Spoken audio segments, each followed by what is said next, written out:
Welcome to Bill and Tony's Excellent Adventure in Music. Here are your hosts, Bill Fraser and Tony Sartu.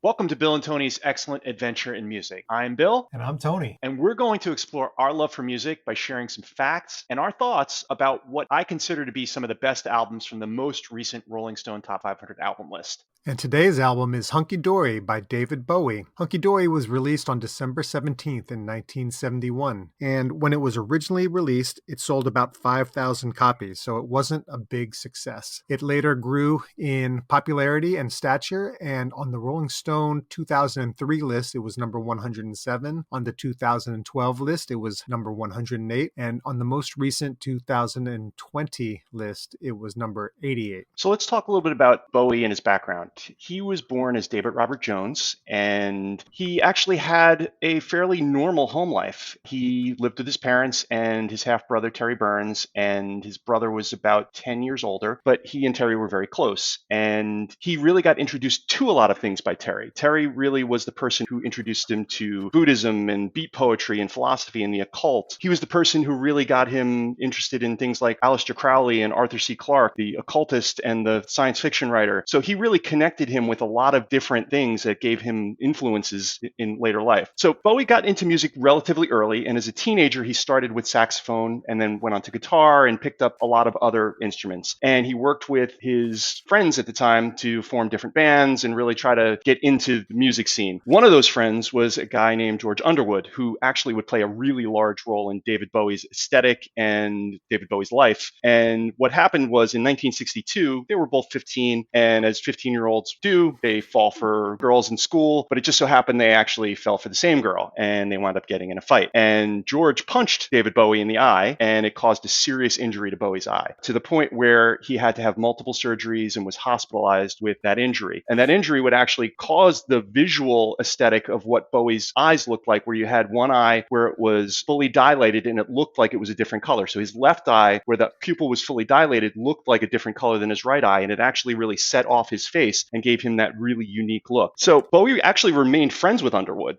kind of like you and I remained friends after our little tussle in high school, Tone, right? Mm-hmm. Yep. So Bowie and Underwood remained friends, and Underwood actually did the album artwork for Hunky Dory, as well as Ziggy Stardust and the Spiders from Mars. So Bowie really hopped from band to band at the time. What wound up happening is he was performing as Davy Jones. But to those of us who know the Monkees, there was another Davy Jones. There was Davy Jones from the Monkees, and he was worried that he was going to get confused with that Davy Jones. So he changed his name, and ultimately he picked Bowie because of Sam Bowie and the Bowie hunting knife. His first album, David Bowie, was released in 1967, self-titled. His second album, better known as Space Oddity, but also self-titled, was released in 69, and neither one of them was incredibly successful other than the track Space Oddity. That was followed up by The Man Who Sold the World. And really where we were is you get to 1970 and Bowie's not famous. He's not famous. He's not known. He really was not a commercial success at that point in time. So he had a manager, Ken Pitt, that he just didn't think was serving him well. So he fires Ken Pitt. He brings on a new manager, Tony DeFries, who's an attorney. And Tony DeFries is the I'm going to make you a star kid type manager. And they basically decide that they're going to remake a lot of the things. So Bowie goes on a tour in the US in 1971. This is in the lead up to Hunky Dory. And he was supposed to perform. It was supposed to be a concert tour, but it couldn't be a concert tour because he had the wrong visa. What winds up happening is he uses it as a promotional tour. He goes and travels across the US and he falls in love with the US. He absolutely gets enamored by all things US. And you see that kind of play out in the music that comes into Hunky Dory. He's got a whole section of Hunky Dory that's kind of an homage to things that he fell in love with in the US. Bowie goes back to England. He's working on songs. He's got 10 demos. He's ready. DeFries gets him out of his recording contract, so he doesn't have a recording contract, and they basically go into the studio and they're ready to record. Yeah, and you mentioned those demos because having those demos, they were nearly done, and he just needed to get the studio artist in to help him lay the tracks, and they recorded the album in 2 weeks. So he really did all that homework, and they were ready to roll with that. All right, Bill, let's take a minute to revisit the music scene heading into 1971. A good place to start is with the big four of classic rock. The Beatles broke up in 1970, and George shocks the world with All Things Must Pass. The album ends the year at number 1 and continued in the top spot for the first 7 weeks of the year. John puts out Imagine, and Paul releases Ram. Many think these are the best solo albums from John, Paul, and George. Meanwhile, the Stones released Sticky Fingers, later joined by Led Zeppelin 4 and Who's Next. All 7 of these albums are in the top 500. And 1971 would be a monumental year in music if we stopped there, but there's more, so much more where that came from. Marvin Gaye's What's Going On and Joni Mitchell Blue are both released in 71. These were pegged at number 1 and number 3 respectively on the top 500. Carole King was number 1 for 15 weeks with Tapestry, which is on the list at number 25. And Janis is number 1 for 4 weeks with Pearl, making the list at number 259. And you've got the Allman Brothers, Fillmore East. You've got Harry Nilsson, Nilsson Schmilsson. You've got just this amazing kaleidoscope of different sounds that were going on in 1971. Yeah, American Pie, Aqualung, Tupelo Honey. I mean, everything you could imagine was coming out then. And with all of this incredible music released in 1971, the top-selling album of the year was the soundtrack to Jesus Christ Superstar. When I first saw this, I was shocked. But the more I thought about it, it made sense. In a groundbreaking year in music, that musical was certainly a total game changer. So let's touch on some things that were going on in 1971 in general. So we talked a little bit about the music of 1971. 1971, the Vietnam War is still going on. Nixon's the president. You've got the Attica riot. You've got Gloria Steinem with the Address to Women of America. In the world, you've got NASDAQ was founded. Starbucks was founded. FedEx was founded. Southwest Airlines was founded. Greenpeace was founded. And Disney World in Orlando opened. So this is like a lot of really new and different stuff is going on. The world was changing drastically. So Tony, why don't we move on to a little bit of info about the album? Sounds good. So we mentioned earlier that the album was recorded in only 2 weeks. It was produced by David Bowie and Ken Scott, who was an engineer on Bowie's 2 prior albums, and he would go on to co-produce the next 3 albums, including Ziggy Stardust. The band that plays on the album is Mick Ronson on guitar, Trevor Bolder on bass, and Mick Woodmansey on drums, with a little bit of an assist from session keyboardist Rick Wakeman, who we will talk about in a little bit. So that band, with the exception of Wakeman, would go on to become the Spiders from Mars. The album was recorded at Trident Studios in London,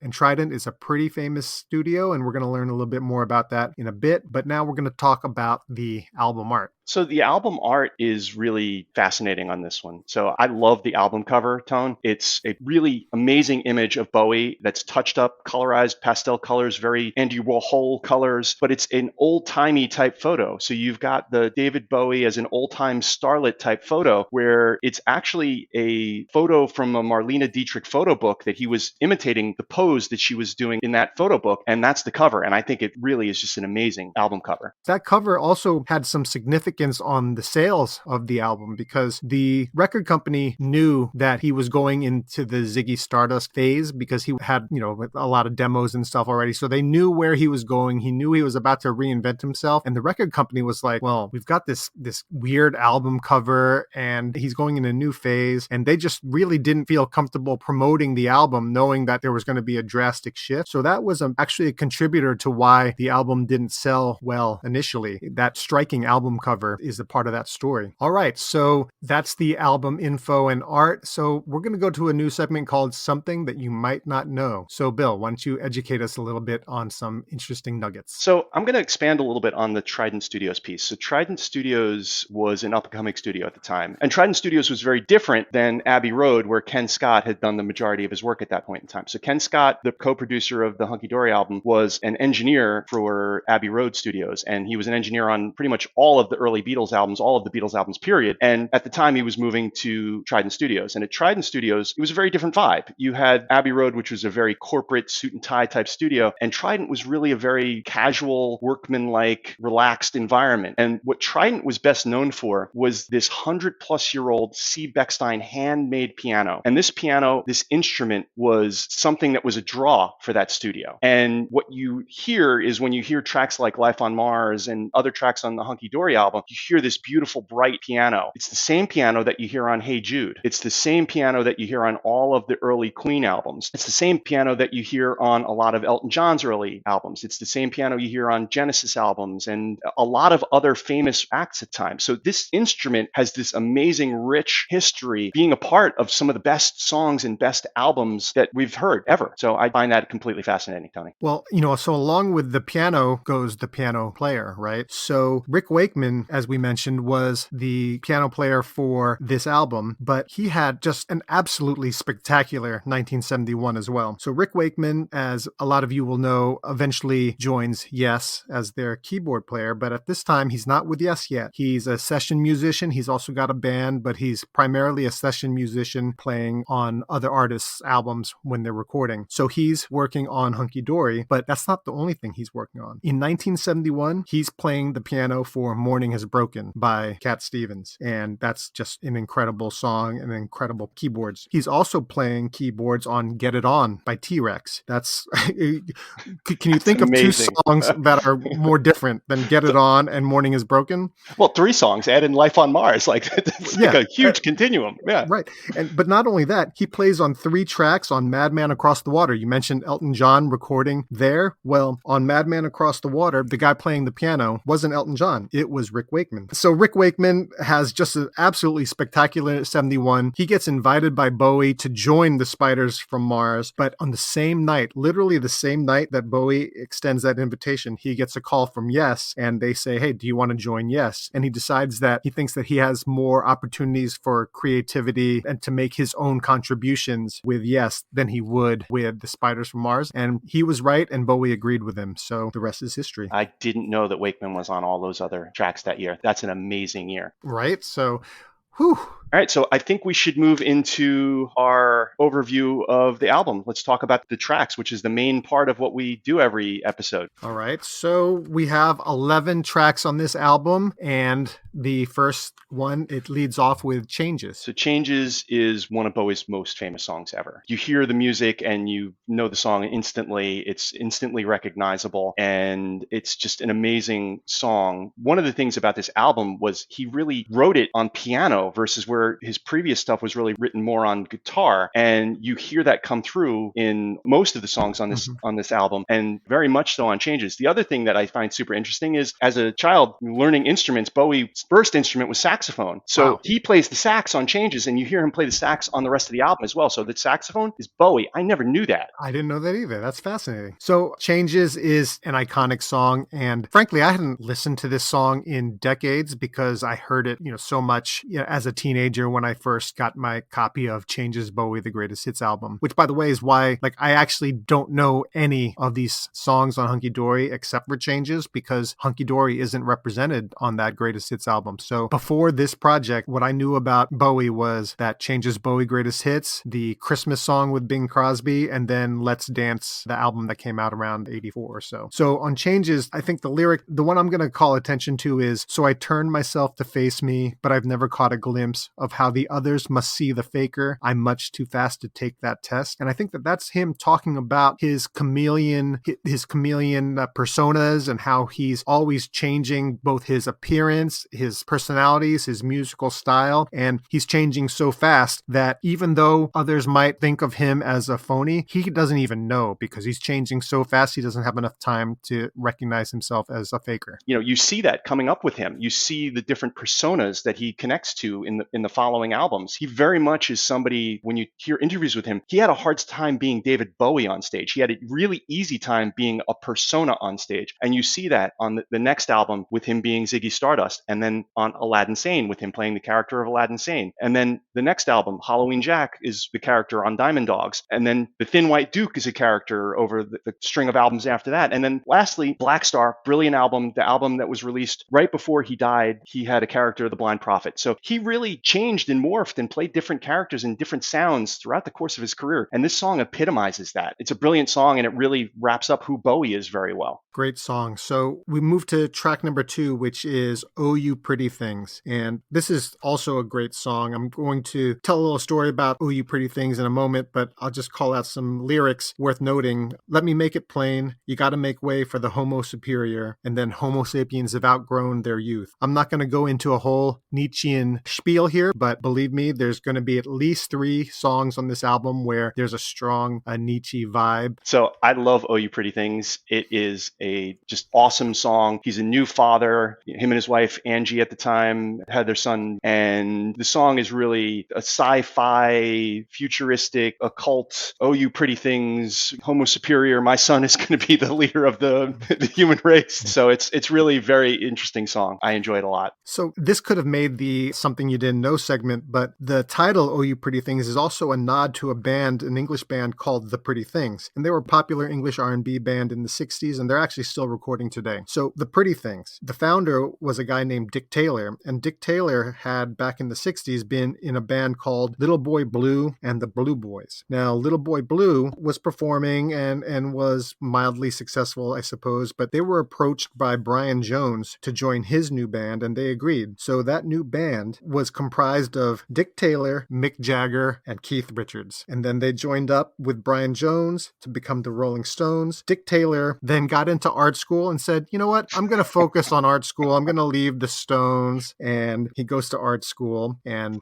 regrets, I guess. But he meets a classmate named Phil May, and Phil May and he decide to start a band called The Pretty Things. And David Bowie apparently liked The Pretty Things and gives them a little head nod on this album. So then you've got up next at track number 3, 8-Line Poem. 8-Line Poem is an absolutely beautiful song with just an amazing instrumental lead and then just 8 lines of a poem. The piano and acoustic guitar on 8-Line Poem is masterful. It gets me every time I listen to it. The lyrics of the poem itself, I don't know that I connect so much with that, but the music is phenomenal on this track. I agree with you completely. I was an English major in college, but I was bad at it. But I do connect to that music, and particularly the piano is great, but I really love Ronson's guitar work on that. It's just absolutely lovely. So 8-Line Poem is just a gem. Next track up is Life on Mars, and Life on Mars is my favorite Bowie track of all time. Just a little bit of background on Life on Mars and the history of the song. In the liner notes of the album, the song is indicated that it's inspired by Frankie. So in the late 60s, Bowie was approached by the manager of the Rolling Stones about an opportunity to write English lyrics to a song, a French song called Comme de l'habitude. So Bowie wrote a song, and his song was called Even a Fool Learns to Love. And what wound up happening was the people that were looking for English lyrics didn't like Bowie's version of the song. And they wound up going with a different artist's wording to the song. And that artist was a popular songwriter and artist in his own right, Paul Anka. And Paul Anka wrote a little song that all of us might have heard of called My Way.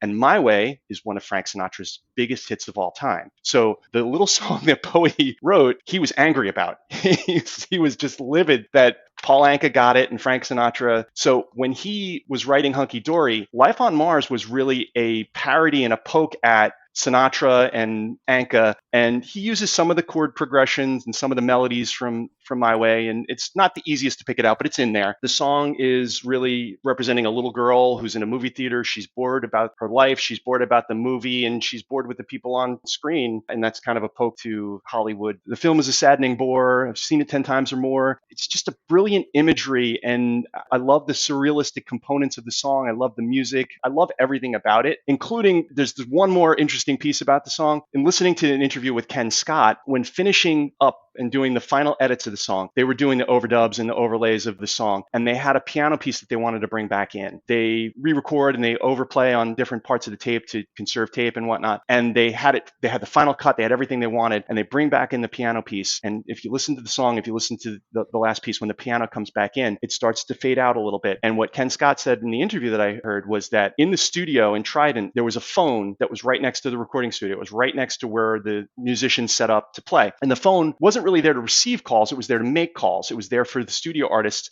to be able to call and find out where their next gig was, what time their next gig was. And it was just a fixture there. Well, as they're recording, what winds up happening is the phone is ringing. It randomly rings and the phone never rings. And Ronson answers the phone and he proceeds to curse out whoever's on the other end of the phone. So in this fade out, what Ken Scott had to do is he had to actually take it down so quiet so you can barely hear the phone ring and you can just hear someone starting to talk, but you can't really hear what's being said. And what he said is that the album would have never got play on any of the British outlets if any of Ronson's words came through. So if you really, really, really listen at the very, very, very end of the song, you can hear the phone ring. Well, he must have done a good job because I tried like heck to hear it and I couldn't pick it up. So that's a lot on Life on Mars, and it's also my favorite song. So if since I think I have first pick in the draft, if I take it, I'm not taking it to spite you. I'm taking it because it's my favorite. So the one line I'm going to point out here is in the middle of the song, now the workers have struck for fame because Lennon's on sale again. And I thought that was curious. That's not one I would have picked out initially until doing a little bit of research here. First of all, when I was listening to it the first 20 times, I didn't know that it was Lennon as in John Lennon. I didn't know what I was thinking, but I guess I was thinking Lenin like Russian Lenin. But anyway, it turns out that later on, a few years later, Lennon and Bowie would collaborate on the song Fame. So you've got this lyric, struck for fame because Lennon's on sale. And then later, John Lennon and Bowie would write and record Fame. So I thought that was pretty interesting. Okay, so now we've got our next track, Kooks. I'll tell you, this is not one of my favorites. So for me, I actually really like the track. It's grown on me the more I re-listen, to be very honest. And one of the things that was a huge influence for Bowie on this track is Neil Young. And if you listen to the song Till the Morning Comes on the Neil Young After the Gold Rush album and listen to Kooks, huge parallels in these songs. Like he was completely inspired by this song in playing Kooks. Really? So yeah, 100%. Listen to the two songs back to back. You'll hear the parallels. I'm not a Neil Young guy, so I wouldn't have known that anyway, but I'll definitely check it out. All right, so our next track is Quicksand, and this one closes out side one. So this one is really, it's haunting. It's a little melancholy. Maybe that's not even strong enough, but I really like this song. It's also got some Nietzschean references. I'm tethered to the logic of the Homo sapien, and I think what he's talking about there is that he's thinking about another world, and that's the logic of the Homo sapien that Nietzsche is talking about, and he's stuck doing that, but he doesn't want to be thinking about, something better. He wants to focus on the now, and I think that that's what he's talking about there. And then he closes with, don't believe in yourself, don't deceive with belief, knowledge comes with death's release. So it's like, stop thinking about some stuff that we can't know about. We're only going to know when we die. So just live today and let whatever comes next. We'll find out when we get there. So I think those lyrics are incredibly powerful, and the lead up to it with the I'm sinking in the quicksand of my thought and I ain't got the power anymore really is that dark, despairing, let it go. Don't think about it. Try to live your life. The piece for me that is really interesting is if you listen to the intro to the song, the opening verse is, I'm closer to the golden dawn, immersed in Crowley's uniform. Crowley, Aleister Crowley, the occultist, wrote a book, The Vindication of Friedrich Nietzsche. So Crowley was really his introduction to Nietzsche, the whole occultism vibe and whatnot. And Crowley is a really interesting character in and of itself. He was known as the wickedest man in the world at that point in time. He's on the Sgt. Pepper album cover. There's a picture of him on the Sgt. Pepper album cover. Jimmy Page purchases Aleister Crowley's house. He was a kind of connect the dots on a lot of this musical world at the time, and really interesting. Like, he was very out there occultist guy. What you make me think of is growing up. Like, I think about when we're kids and you hear the adults talking about that rock music and it's Satan's music, and it's like, oh, if you play it backwards and there's messages from the devil. And I remember thinking, God, these people are out of their minds. But you talk about all these connections to occultists, and now I guess I can see why people, they might be wrong, but they're not coming out of left field. No, agreed. And Aleister Crowley called himself the Great Beast 666 and practiced ceremonial magic. That's who he was. Jeez. All right. Well, that's scary. It's pretty crazy, right? Yeah, that's nuts. So that's the end of side one. So now we flip over to side two, and we get the only non-Bowie composed piece. It's Fill Your Heart. And this is kind of done in a vaudevillian style. And it turns out, I think Tiny Tim actually recorded this song as well. Bowie and Tiny Tim. That's just another ridiculous match, I guess. But I believe Fill Your Heart to me is sort of like a palate cleanser for Quicksand after that big downer. I think he's looking to flip the side and let's move on from this stuff. We're going to end our exploration of Nietzsche and we're going to start something new. And this is going to be our exploration of, American music. And I think that Fill Your Heart is just meant to change the tone, change the mood, and get us excited again. So I agree with you 100%. And it was one that you and I have discussed this a bunch of times. And I really didn't like the song the first probably 10 times I listened to it, to be very honest. But it's grown on me tremendously. And you've kind of won me over with some of the thinking on it. And really looking at some of the wording in the song, it really does connect with Quicksand and the previous. And fear's just in your head, only in your head. Fear is in your head, only in your head. So forget your head.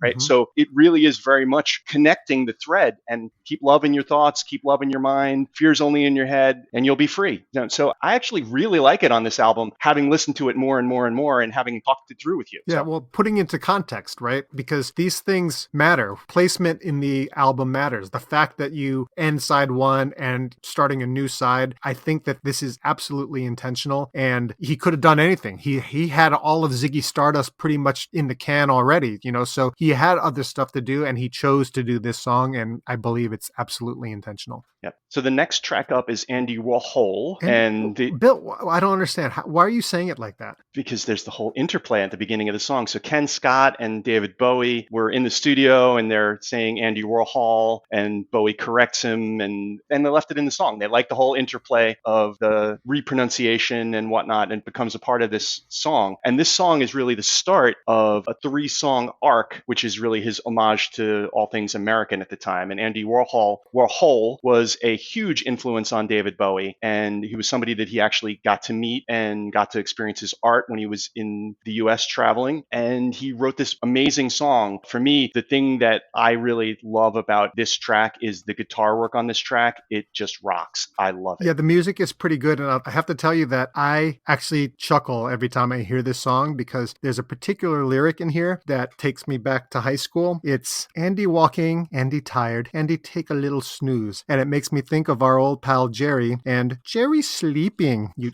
every time you'd call his house, his mom would answer the phone and would be Jerry sleeping. So shouts to Jerry. So next up is the next on that 3-song arc. It's Song for Bob Dylan. Song for Bob Dylan is really done very much like a Dylan song. It's similar take to how Dylan did his Woody Guthrie homage. It's got a very Dylan vibe to it. And Dylan had just had a motorcycle accident. He was recuperating and he was really nowhere to be seen. And Bowie did this as very much in the, if you're not going to do it, I can do it. And I love the track, and it really does sound like it could be a Dylan song. I appreciate the idea that Dylan's on the shelf and it's almost like, to use a sports metaphor, next man up. I kind of appreciate that aspect of it. I'm not the biggest Dylan guy, so maybe this doesn't appeal to me so much, but I do like that backstory. All right, so what's next is Queen Bitch. What do you think? So Queen Bitch is his tribute to the Velvet Underground. He was in the US, he saw the Velvet Underground and was blown away. He had listened to the music of the Velvet Underground. This was his Velvet Underground Iggy Pop inspiration, which really led to the inspiration for Ziggy Stardust. This song is tremendous. It's an absolute rock out. It is truly a song that sounds like it's Velvet Underground of the time. It has just amazing guitar overlays and whatnot. And you've got the whole wall of sound component that comes through in a few different places in this album. It comes through in this song. It also comes through in Quicksand previously. And Ken Scott actually gives a hat tip to the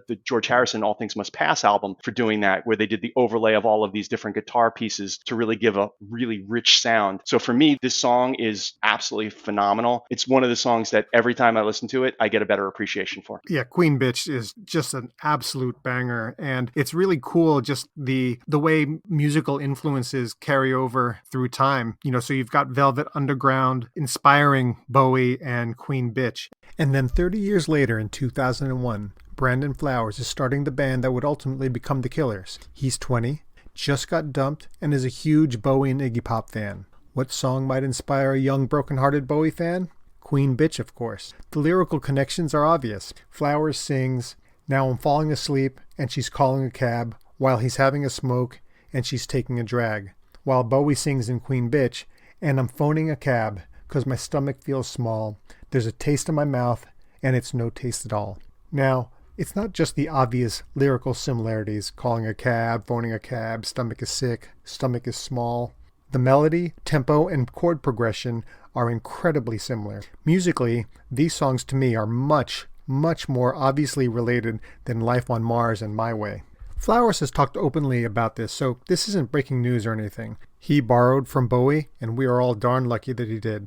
This song is now 20 years old and is an enduring 21st century anthem. Tony, I think that's something for me musically. That's what all great artists do. They're inspired by other artists. You listen to the Rolling Stones, like we're going to talk about in the next pod. They're very much American roots. You listen to Zeppelin, they're blues. You listen to all of these artists, they all have these inspirations. And you go to more recently with Robin Thicke and Blurred Lines, and I don't even hear it quite as much, but he had to pay out to Marvin Gaye's estate, which I think is ridiculous. But music is meant to inspire. And I actually love that it does. And that there's this connective thread that carries through from one generation to the next. And I think that's the beauty of it, to be very honest.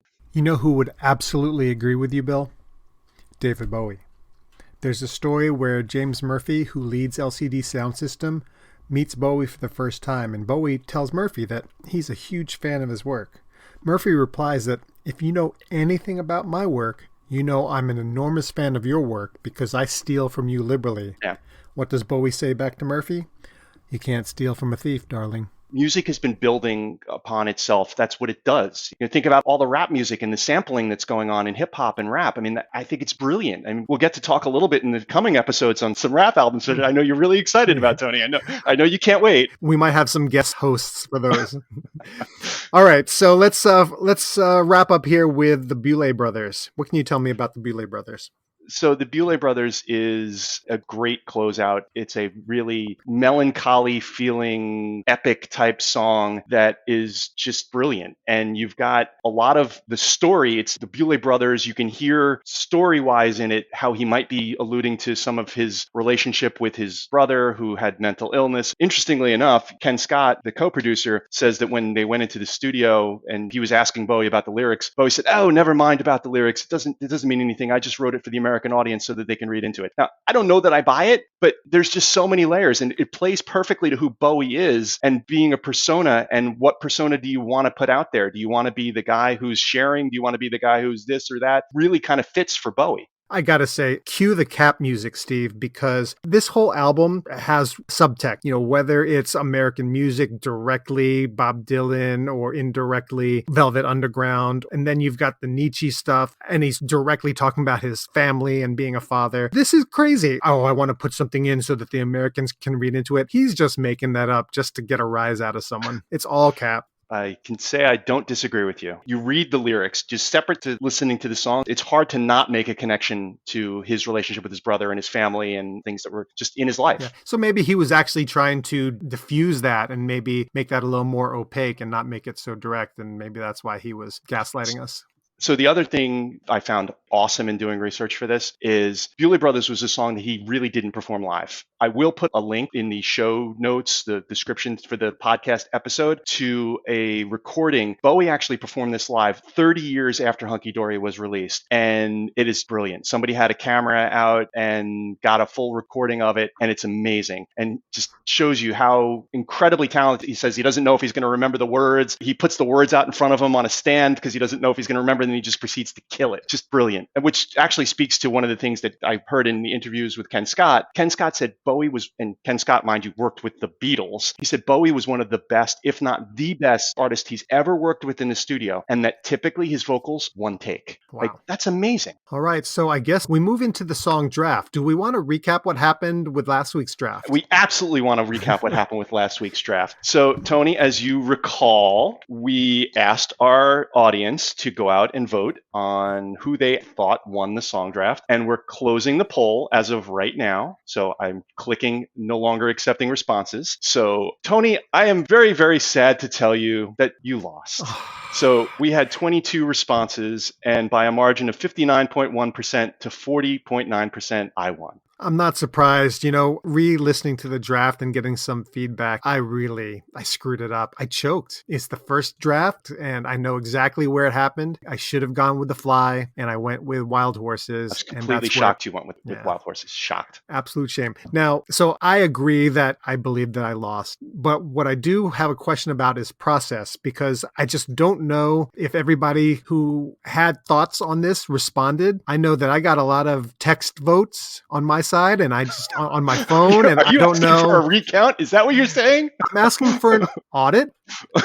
I don't believe that all the ballots were counted. I think there were some fake ballots. And as a matter of fact, I know there were fake ballots because some of the votes in the comments had some interesting write-ins. So, but some of those fake ballots, Tony, lead me to believe that they were not for me. Okay. Oh. So the vote where the favorite song was the Coconut Mall music from Mario Kart, I don't think that was my vote. And so I'm thinking that, there was some trolling going on, and there's a few like references to some Mitski, Some reference Ultrawell. some reference multiple Taylor Swift mentions in favorite track on this album. So yeah, So you're saying that I might have lost by even more? Is that what you're saying? I'm saying that if we truly audited, you might have lost by even All more. right. Okay. Well, I'll do better next time. All right. This is your opportunity. So you are up first on Hunky Dory. I picked the album, so you get to pick the first track. So where are you going? Well, I telegraphed this earlier. I'm going with Life on Mars. Just a wonderful song. We spent a ton of time on it, so I'm not going to say anything more. Life on Mars. Life on Mars at number 1. I am going to go with Changes at number 2. Changes is my number 2. All right. And number 3 for me will be Queen Bitch. I was hoping you wouldn't go there and that I could get Queen Bitch. Darn, that's a great pick. Yeah, you're going to do good with number 4 too, though. Yeah, I'm going to go with Oh You Pretty Things at number 4. So far, this is going exactly the way I ranked them, so I think that we're pretty much aligned on this album. Maybe it's because we've talked about it so much over the last 2 weeks. I think probably, yes. A little groupthink. Yes. My next pick is going to be Bowie Brothers. I'm just going to say one other note on that. In the spirit of the Jerry sleeping comment, when I first started listening to this album, I kept falling asleep by the time we got to the end. So I never actually heard Bowie Brothers. So I thought that I didn't like it, but really I just didn't know it. And then when I finally was able to stay awake to the end, that's when I realized what a great song it is. So that's my next pick. My next pick is going to be Quicksand, which I just love the sinking in the quicksand of my thoughts. I have to pick it. Yep. All right. So now I'm going to go with Andy Warhol. Oh, you're killing me. I didn't think there was any way you would pick Andy Warhol. Oh my goodness. I've grown to appreciate it more. So Andy Warhol. I thought I was safe in letting it slide. Oh my goodness. I am shocked that you picked Andy Warhol. Oh my goodness. So you're really like, I've stunned you here. You have stunned me here. So I'm torn. I'm really, really, really torn. I think I'm going to go with 8-line poem because I love the instrumental. So my strategy here was hoping that you would not go 8-line poem here. And I was really looking forward to stealing that at number 9. So that didn't happen. Good pick. I'm going to go with Bob Dylan. And that leaves me with the cover, Fill Your Heart, which I really have grown to appreciate. So I'm not unhappy having Fill Your Heart. Now, here you surprised me because I was convinced you'd go Kooks and I would get Fill Your Heart at the end. I think I won anyway, but Kooks is just going to give me that half point to put me over the edge. Picking first here, you got Life on Mars, followed by Queen Bitch, followed by Bowie Brothers, followed by Andy Warhol, Bob Dylan, and Kooks. And then I've got Changes, Oh You Pretty Things, Quicksand, 8-line poem, and Fill Your Heart. Remind me, Bill, how can the audience tell us that I won the draft? So the audience can vote for who won the draft in our poll. Our poll will be posted. There will be a link in the podcast description for this individual podcast. There will be a link. I'm also going to put some links to some interesting articles and some videos on Bowie, the Bowie Brothers video. So please look at the description of the show episode. There will be some cool links in there, including the link to our song draft poll. All right, final thoughts. I really just appreciate you bringing this album into my life. It's an excellent album. And while I had never listened to it until a couple of weeks ago, I too have listened to it at least 20 times, if not more. And it's definitely one that I'm going to go back to. I really enjoy this album and I'm glad that it's now part of my life. I feel the same way. This album is one of my favorites of all time. I also liked what I've learned about Bowie in studying up for this podcast today and learning about the history of this album. And one of the things that I thought was super interesting and kind of came up recently with Bowie selling his catalog, Bowie's family selling his catalog for, I think it was $250 million. artist was the agreement that he signed with Tony DeFries, or Tony DeFries helped him sign with RCA, allowed Bowie to retain the rights to his music. That basically set him up and his family up for this big, huge windfall now, whereas a lot of artists at the time and a lot of artists over the past years have not owned the rights to their songs in their catalog and have not been in that position. So hat tip to Tony DeFries for setting Bowie up and helping him not only own the rights to these albums, this album and the albums afterwards, but also helping him going back and getting the rights to the albums that he had done previously as well. All right. So that leaves us at our final segment where, Bill, you tell us, where does this rank on your all-time list? So for me, this is one that has moved so many times in the re-listens. And the ranking that I ultimately landed on with Hunky Dory it's my 4th ranked album of all time. I think it is a spectacular album. I think it is incredibly underappreciated. I love Ziggy Stardust and the Spiders from Mars, but Hunky Dory, from track 1 to track 11, this is just an amazing compilation of different styles, of changing as you go through the album, of really representing a lot of different types of musicality. The piano work on this album, the fact that Bowie layers in the sax and the orchestral arrangements that Mick Ronson did on Life on Mars, and the way that he impacted music that came after that, just an incredibly impactful album. I think it's spectacular, and it's my number 4 album of all time. I'd never heard this album until we decided to do this pod, and gosh, I can't be more pleased that this is now in my life. This is just a great album, and I can't wait to be listening to this for the rest of my life. Yeah, no, I agree 100%. So for me, I had been a huge Bowie fan growing up. 80s Bowie was big. The Let's Dance years and whatnot changes Bowie, but I had never heard the totality of this album. This is an amazing, amazing album. All right, so that wraps it up for us today. Thank you for listening, and our next episode will feature Let It Bleed by the Rolling Stones. Look forward to talking to you about it then. Absolutely, can't wait. And we're out.